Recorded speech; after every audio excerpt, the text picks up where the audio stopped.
in your role as a counselor, can you speak to the impact that such infidelity and breach of trust has on the lives of, couples and their families? Thank you. Infidelity can be emotional and also financial infidelity. When there are three basic things that are lacking in that union, like love, commitment, and mutual respect, then all other things begin to harbor and fester. For example, a couple can be together, but the man or the woman is emotionally out of that commitment. And you can't have a stable marriage without emotional commitment, because it's a commitment you're making to each other completely. So it affects everything. Sometimes a man is in a marriage, or a woman is in a marriage, and you're answering Mrs. this or that, but her mind is somewhere else. Because within the marriage, there is a lack of satisfaction, fulfillment.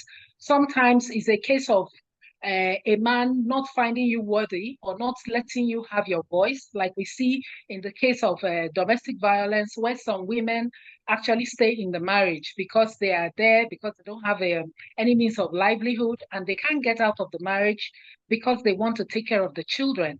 So what you have in that situation is a woman who very embittered, has very low self-esteem, and she's just there physically, but her mind is gone.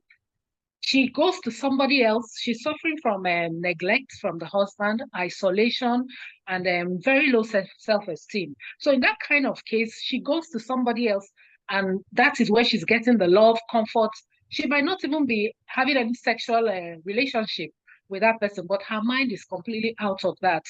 And then for the men, sometimes they come home to what is tagged a nagging wife, or I would rather say a wife who is not understanding, or who doesn't support the challenges they're going through, or who doesn't support their goals and doesn't, help out to see his dreams come through. And maybe he supports her. So the man is coming home. As he's coming home, he's already dreading, that being in that space with a woman, because he too is emotionally disconnected. And then when it comes to financial infidelity, it's very common here in Nigeria and other African countries, where couples don't have a joint account. They don't know, they're not committed to each other. There is lack of trust. So you have a situation where there have been critical cases where money was needed. And money starts coming out from somewhere. Maybe one of the children is ill, and then the woman just brings out this money that he never even knew she had, and vice versa. So I think we can go on and on about different types of infidelity, because it actually points to all factors that affect our normal daily life.